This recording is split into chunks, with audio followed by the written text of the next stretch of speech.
dans ma peinture, dans mon travail de peintre et tout ça, rarement je l'utilise. Rarement je l'utilise parce que pour moi déjà ma peinture elle est mouvementée, donc c'est une écriture, un geste c'est une écriture. Hein. On peut dire même que tout est écriture. Ouais. Tout est écriture. Toute écriture. Oui, le mouvement est une écriture. Tout à fait. Et l'art, c'est une question d'affect. C'est un dessin. C'est un dessin qui... Sans art, oui. sans affect, il n'y a pas d'art. Voilà, tout à fait, exactement ça. Comment se sont fait le choix de ces textes, justement, entre poésie, entre choix, justement, de ces grands artistes qui vous ont toujours accompagné à Al-Tahar? C'est venu, ça coulait de source. Par exemple, le texte de Ben Debbah sur Al-Rabi'iyya, comme ونهض تستنشق طيبكم النوار عند ملاح الفجر وبان ببسمو الربيع قبل يعشق غنامو.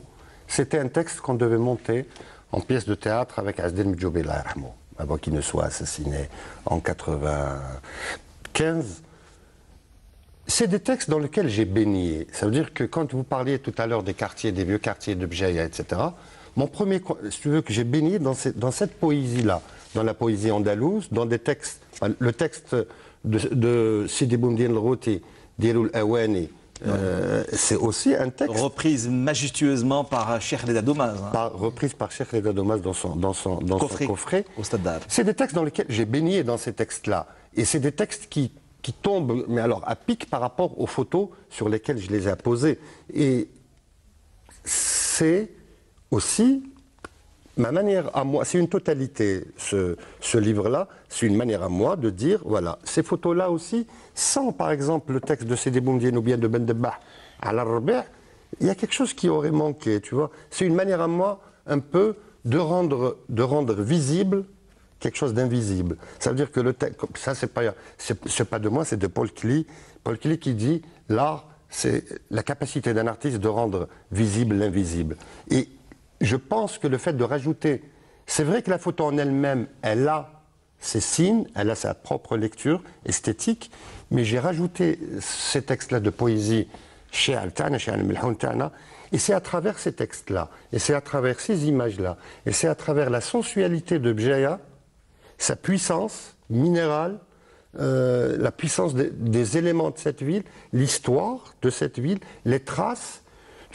Vous savez qu'à Bjaïa, il n'y a pas un endroit dans la vieille ville, quand on marche, il n'y a pas quelque chose qui est lié à l'histoire de toutes les civilisations qui ont traversé le bassin méditerranéen et l'Algérie.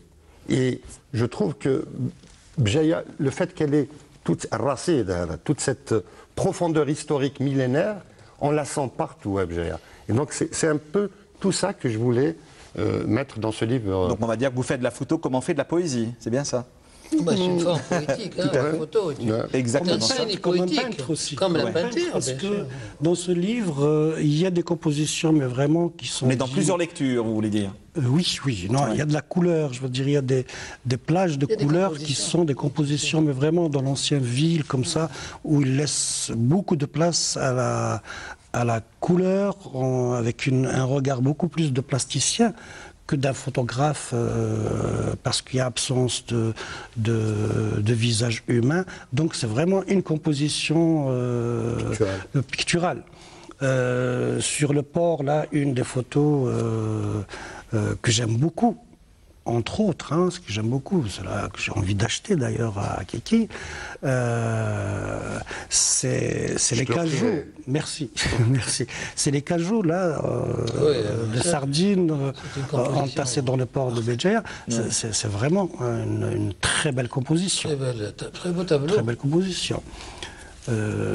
Donc il y a un regard de peintre aussi. Hein.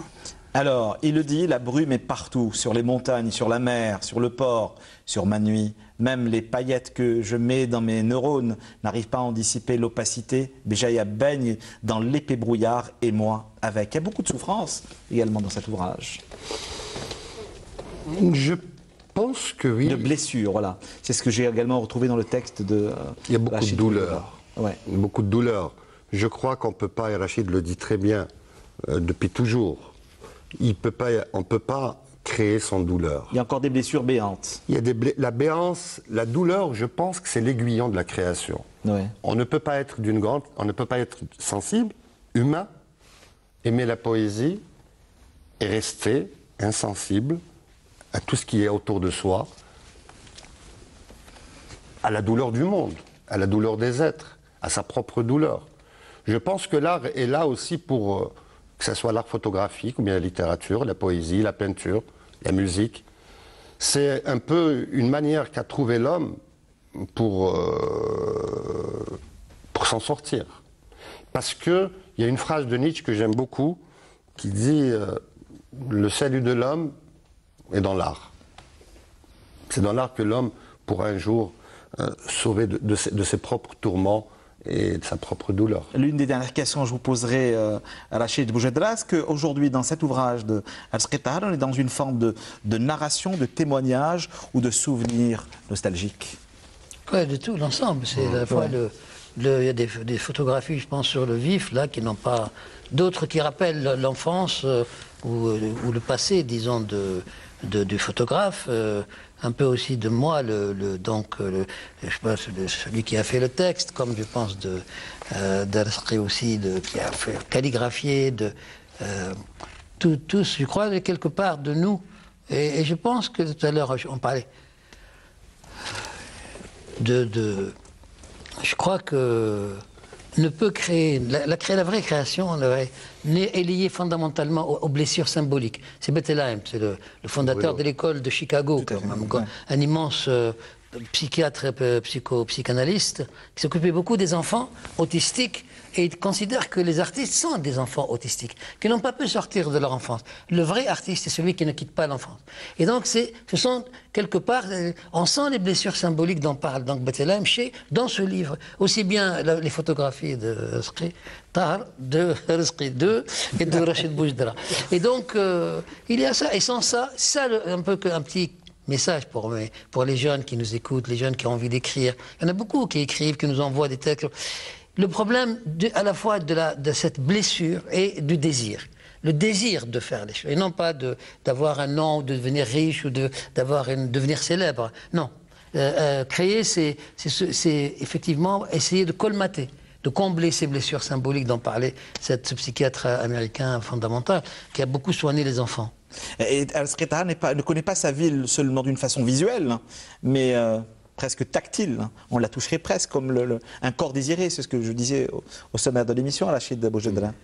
Oui, mais c'est sûr que c'est vraiment... Les villes ont toujours été chez les poètes, depuis longtemps, depuis Échille, considérées comme des femmes, hein, toujours. Je ne sais pas pourquoi elles ne pas comme des hommes. Elles peuvent être comme des hommes. Mais donc comme des femmes, avec leur forme, avec leur... peut-être leur sensualité, cette façon particulière qu'a la femme d'être par rapport à l'homme. Là, vous nous parlez d'alchimie gestuelle aussi. Oui, beaucoup de gestuels, beaucoup. Là, ce dont on vient de parler, sur les trucs des cagettes, là, qui sont entassés les uns sur les autres, et qui donnent vraiment un très très beau tableau de peinture pure, qui n'a plus rien à voir quasiment, on ne voit plus du tout où est la photographie. Ça devient de la peinture. Et c'est là qui m'a beaucoup, moi je l'ai toujours vu avec son appareil, on se fréquente beaucoup, on habite le même quartier. Mais j'ai jamais pensé qu'il faisait des choses aussi intéressantes. Oui. Et quand j'ai découvert ce truc, j'ai découvert un peintre derrière. Je connaissais sa culture, sa passion pour l'art. Il a beaucoup été un pourvoyeur d'art. On le sait, avec la fameuse librairie Noun, l'espace Noun quand même, qui a joué un rôle très important dans l'histoire culturelle d'Alger. Beaucoup d'espaces culturels de grande facture ont malheureusement disparu. Oui, il faut également le dire. Absolument. C'est vraiment malheureux. Il faut dire aussi que Al-Sqittar ne photographie pas que ce qu'on voit dans le livre. Oui. C'est quand Rachid Boujedra parle d'Al-Sqittar en tant que peintre. Moi, je sais que, par exemple, Al-Sqittar m'a accompagné dans mon travail par son appareil photo, par son regard, et assez souvent. Donc, il est venu. J'ai préparé une exposition, l'oiseau minéral, je l'ai préparée à Bougie. Elle était faite à Alger, mais je l'ai préparée à la cinémathèque de Bougie. tout le reportage, c'est Aras Qatahar. Donc c'est quelqu'un qui a suivi étape par étape tout le processus du travail. Et je pense que Aras Qatahar est proche aussi de la peinture. Il a accompagné pas mal de... C'est peut-être un jour un autre travail, un autre Un homme de livre. très grande culture. Justement, c'est que dire que, là, à la fin de cette émission, que vraiment, les portraits professionnels sur Rachid Boujdra, parmi les meilleurs du monde, parce que j'ai été photographié dans le monde entier par des grands professionnels italiens, chinois, américains, c'est peut-être, je dirais, les meilleurs, parce que là, c'est peut-être parce qu'il est bougiote. Mais vraiment, il a fait des portraits. Juste un petit exemple de cette capacité technique et de cette façon, parce que s'il n'y avait pas toute cette charge de tendresse, d'amour, de passion, il n'aurait pas fait les portraits ceux qu'il avait fait de moi. Ouais. Et c'est magnifique. Il vous a également peut-être parti de revenir et de revisiter les chemins de l'enfance, votre enfance. Oui, oui, absolument. Là, ces deux chemins se rencontrent à 15 ans après. Ils s'entremêlent. Oui, oui. Et vous dites, en fin de parcours, en fin d'aventure, vous dites justement, Aras Qatahar photographie sa ville comme on vaccine le monde d'une façon sublime. Grâce à lui, Béjaïa est devenue intarissable. Ouais. Maintenant, elle parle beaucoup. Oui. Elle va parler aux gens. Même ceux qui la connaissent, même ceux qui y habitent, vont la découvrir. C'est marrant. Hein. Intéressant. Aras Qatahar. J'aimerais juste dire que l'objet livre que vous avez entre les mains, il a été fait grâce à... J'ai eu des partenaires, des institutions locales qui m'ont... Je peux le dire? Bien sûr, c'est votre émission. Eh ben voilà, merci. Bon, il y a eu quand même, j'ai été aidé par la PC2 Béjaïa, par la P8 Béjaïa, par des établissements, port de Béjaïa, des associations. Et ça, c'est parce que je l'ai fait à compte d'auteur. Oui. Je l'ai fait tout seul. Et c'est vraiment... Ça veut dire que les choses peuvent se faire, qu'il peut y avoir une aide d'institutions, etc., que ce soit pour un livre ou pour autre chose, et que je veux vraiment les remercier. Et que ce livre, c'est vrai aussi, je l'ai fait avec un texte de Boujdra, je l'ai fait avec une graphiste qui s'appelle Rima Djahnin, qui a fait le graphisme de tout le livre. La sœur de Habiba Djahnin. La sœur de cette grande curieuse du cinéma. Voilà. Et Arskel Arbé, et un tas d'amis qui m'ont vraiment supporté pendant beaucoup de temps. Et vous me permettez également de saluer Nasser El Saidi, hein. Mais ben oui, qui a beaucoup travaillé, qui a porté également ce projet qui ne voulait pas passer à l'antenne ce soir sur le plateau de Culture Club. Il le dit, mes jours s'égrènent, les ruisseaux les mènent vers le grand fleuve et la mer, réceptacle de mes tourments, me remet à l'éternité. Vous avez enfin réglé vos comptes avec Béjaïa? Non, je règle de compte avec personne. Non, c'est aussi. Moi, je pense que la création artistique, c'est aussi une sorte d'exorcisme, entre autres, hein, dans tous les arts. Bon, c'est peut-être une manière. Ça va me permettre de passer à autre chose. Ah ben justement, d'autres villes, on le disait bien en début d'émission, il y avait deux villes qui ont fait de vous, qui vous ont construit, enfin qui a construit l'être que vous êtes, c'est Béjaïa et Alger. J'imagine que la sœur jumelle d'Alger va certainement vous donner d'autres idées. Un livre sur Alger qui vous parle. Mais pourquoi pas, mais le prochain projet, c'est autre chose. Je veux garder ça juste la prochaine émission que je viendrai faire avec vous. Bah c'est juste un prétexte, voilà. Justement. Et vous savez, il nous reste moins de 5 minutes avant la fin de l'émission, avant la présentation de quelques ouvrages que vous retrouverez chez les bons libraires pour cette nouvelle saison culturelle 2014-2015. On va demander à notre amie, alors on va d'abord la saluer, hein, parce qu'elle nous a fait le plaisir d'être avec nous pour ce premier numéro de la saison. Je vous le rappelle encore une fois, Madina Yahyaoui, bonsoir. Oui, bonsoir. Donc vous travaillez, enfin vous accompagnez, hein, vous êtes dans l'association d'École Andalouse, je le rappelle encore une fois, Ahbab Cheikh Sadaq al-Béjaoui, depuis combien de temps? Depuis 7 ans à peu près. D'accord, très bien. Et la première fois où il a entendu votre façon d'interpréter, il est tombé éperdument amoureux de cet instrument et de la façon dont vous le maniez. Apparemment. Oui. Je ne suis pas tombé amoureux de l'instrument, je suis tombé amoureux de ses doigts. Ouais. Et de sa capacité à faire donner à cet instrument des sonorités, vraiment, j'en parle, des sonorités et des compositions musicales. Pourquoi je voulais qu'elle soit parmi nous ce soir? Aussi parce que la manière dont elle joue, il y a tout encore une fois, Racide, de la musique andalouse à Béjaïa, de Cheikh Sadaq al-Béjaoui, du Chiabi à Béjaïa. Mais c'est que les sonorités de la mandoline, il y a quelque chose de très cristallin, de très précieux, qui est vraiment en rappel, c'est comme un miroir, c'est aussi la musique à travers la mandoline me parle aussi, comme me parle le murmure des vagues, le clapotis des vagues, comme vous le disiez tout à l'heure. Et Medina est une fille que j'ai vue grandir comme ça, avec son instrument. Et il y a eu des maîtres de la musique andalouse. Moi, j'ai vu Nordin Saoudi, j'ai vu Ahmed Sarri, j'ai vu des maîtres comme ça, vraiment être bouche bée et la saluer humblement par sa maîtrise de l'instrument et sa capacité à faire des... Voilà, par exemple, à faire le khanet, des grains de beauté. Elle a une manière, par exemple, de faire des istikhbar mais elle a sa propre touche à elle. Et si nous écoutions juste un petit passage d'un texte que vous avez choisi, en accompagnant, en écoutant, savourant, dégustant la musique de Medina El-Hiaoui. Vous avez choisi quoi comme texte? Non, alors, c'est un texte de Cheikh Sadek El-Bjaoui sur Bjaya. Cheikh Sadek a fait une ode comme ça à Bjaya, et ça s'appelle Yaqd al-Msrar.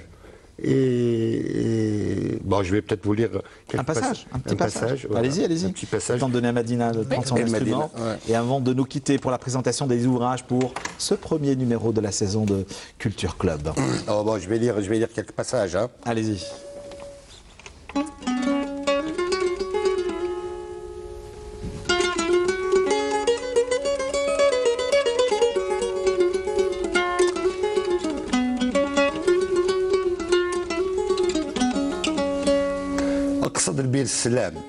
أقصد البير السلام ثم قيل بلاد خمام تلقى حد الريام دايرين على الصينية والفي زرق الوشام انفقدت على عينية نزل في الخميس درب السيقيلي وبن حمديس انظر بعينك قيس بالبنات ضي بضية الزين الكايس عيشة قرنفلة ورقية